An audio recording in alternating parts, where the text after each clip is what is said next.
Hey everybody, just thought I'd touch base with you, getting ready to log in and go to work.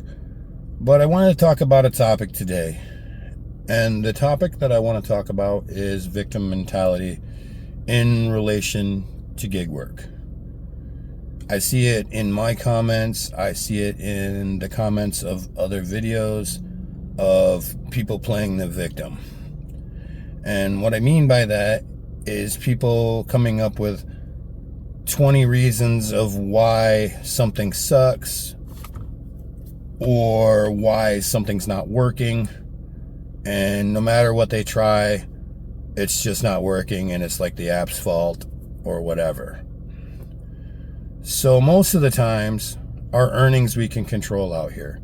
We're still restricted by the apps, but we also have the ability to change our own outcome simply by moving markets, changing what we're taking, changing what we're not taking, changing what apps we're running, what apps we're not running, which ones we choose to give our time to.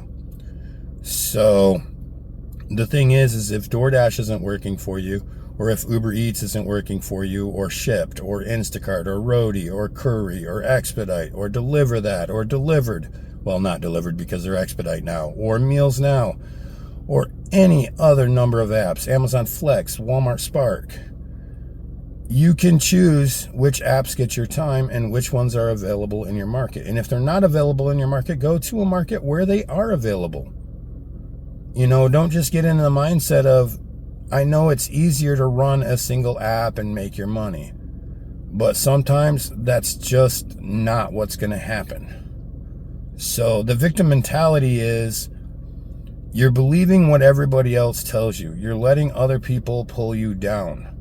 Don't let them.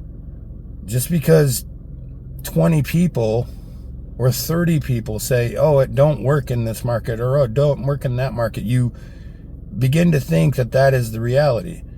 But what you're not understanding is, what about those 1 or 2 or 5 people that are still making decent money? You don't hear about them, you don't see them, or when you see them, you don't believe them because they're the minority that stands out that's making money. Well, a prime example of that is you have, I'm going to call him out just particularly, you have Pedro, right? Pedro Santiago. You have him. He says he's making, $150, couple $100 a day, doing a couple orders, done, and then goes home. Nobody wants to believe him. Everybody says prove it. Why should he have to? What does he have to prove? Because I have days where I make that. I go out and I make a couple $100 and I go home. Just because your people are standing out doesn't mean that they're lying to you. Okay? And by you believing that everybody that is being successful is a liar, you're only hurting yourself. Because think about it in real world. Think about it with your 1%ers or your 10%ers that go above and beyond, and they step outside of the box. They don't let people bring them down, and they just keep pushing forward. They're the ones that are going to be successful in life. That is how you become successful in life. Not believing what other people are telling you and going out there and finding your own truths. That's how you become successful out here.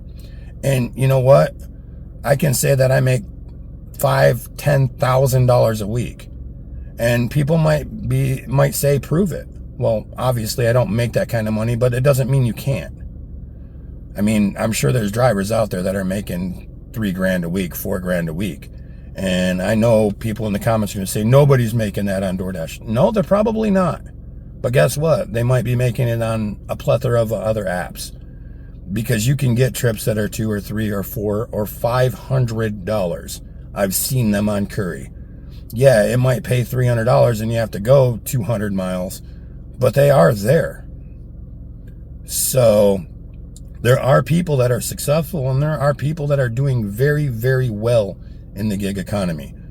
And you could be one of them if you get out of the victim mindset. Start figuring out what will work. Don't focus on what people are telling you won't work. Otherwise, you'll be just like them the rest of your gig career. Do stuff that stands out. And maybe sometimes it works, maybe sometimes it doesn't. But the fact of the matter is if you believe people that are telling you lies, or you believe people that bring you down, that is exactly the bubble that you are going to live in. And, you know, we're all guilty of it. Like I said, last week I got down on myself, was in a negative place. I'm trying to break out of that, and I'm getting out, and I'm putting the hours in. But you can't let people bring you down. And you can't always believe or choose to believe the standard. You need to be the exception that stands out. And that's all I have for you today. Good luck in everything you do. Drive safe out there, and we'll see you in the next one.